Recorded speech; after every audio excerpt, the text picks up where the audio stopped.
Ako po si Rick Naval, na matagal na pong naninirahan ng residente dito sa Pasig. Kung training witness po ako para sa disqualification case sa aking pong niyahay laban sa ako pong mayor po ngayon na si Mayor Vico Soto. Dahil sa dahil sa isinagawa nilang pagbibigay ng school allowances para po yan sa scholarship.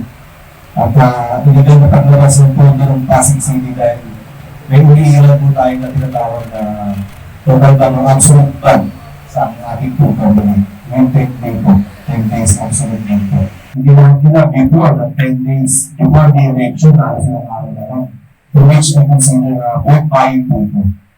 Ngayon, regarding po sa akin po, may mga ilang po ay tatanong, nandito po kasama ko po ang tumutulong na award of happiness qualification sa ako ni Panginoon Topacio para magbigay po ng patas at itong Pantay Administration.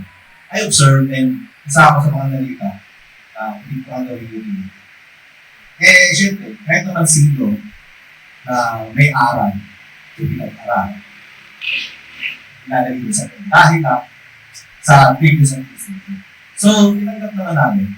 But, ngayon, kung ako ay isang ordinaryong mamamayan na nangyayari sa Pasig, siyempre, nung lumaban na si Ate Sara, sumuport ako. To be honest. And dahil sa pag-support ako, at bilang isang member ng Citizens Club Watch, siyempre, pag may nakita kang ganyan, aware ka, hindi aming trabaho yun, yung aming sinupan yun. Okay, during the campaign period to vote for a particular candidate. Kaya nga yung infrastructure, bawal. Infrastructure, magagawa itong candidate ito. Para mahikayan nyo yung mga nakatira doon sa candidate doon na sira-sira ay bumoto sa inyo. Ako'y magre-release ng mga allowances, itataas ko yung sweldo nyo para iboto nyo. Kaya bawal yun.